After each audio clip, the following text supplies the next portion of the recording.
আমরা এটা বলতে পারি যে এই ছোট্ট দেশে বিশাল সংখ্যক যে জনগণ বা জনসংখ্যা, এটা কিন্তু একটা সম্পদ।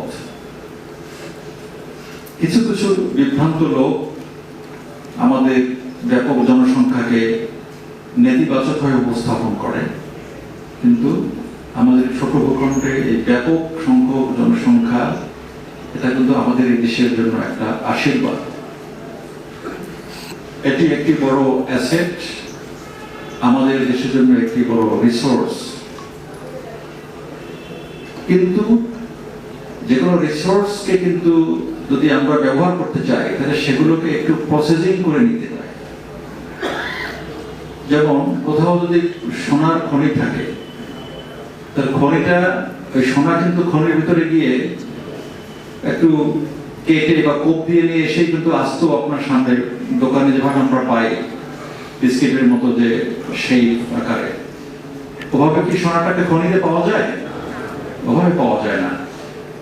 সোনাটা যখন খনি যেখানে থাকে সেখান থেকে উত্তোলন করা হয়, সেখানে অনেক প্রক্রিয়াজাতকরণ করতে হয়, অনেক প্রসেসিং করে তারপরে সোনাটা আমরা দোকানে যে আকারে আমরা কিনি সেই হিসাবে আমরা পাই। খনি থেকে দোকানে যখন সোনা আসে, সেটির কিন্তু অনেকগুলো ধাপ পার হয়ে আসতে হয়।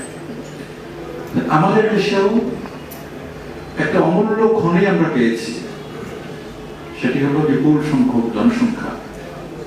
কিন্তু এই খনিটাকে আমরা কাজে লাগিয়ে প্রসেস করে, রিফাইনমেন্ট করে, এইটাকে যে আমরা সম্পদে পরিণত করব, সেই ব্যাপারে আমাদের কিন্তু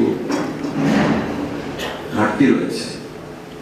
প্রয়োজনীয় উদ্যোগ, কর্মসূচি, প্রকল্প সকল কিছু আমরা নিচ্ছি আমাদের এই জনসংখ্যা নামক খনিকে প্রক্রিয়াজাতকরণ করে একটি রিফাইন্ড শক্তি হিসাবে দেশের সামনে, আন্তর্জাতিক বিশ্বের সামনে উপস্থাপন করার জন্য।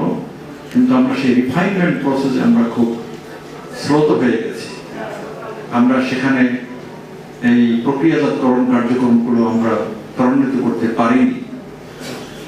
তাহলে আমাদের এই যে বিপুল সংখ্যক জনসংখ্যা, এটি র খনিজ ম্যাটার হিসেবে রয়ে গেছে। এগুলোকে আমরা রিফাইনমেন্ট করার জন্যই কাজ করছি। কারিগরি মাদ্রাসা শিক্ষা অধিদপ্তর এবং সরকারের আরো অন্যান্য ডিপার্টমেন্ট এবং বেসরকারি খাতের কিছু উদ্যোক্তাও এই জনসংখ্যাকে মানব সম্পদে রূপান্তরিত করার জন্য আমরা সকলে মিলে কাজ করছি।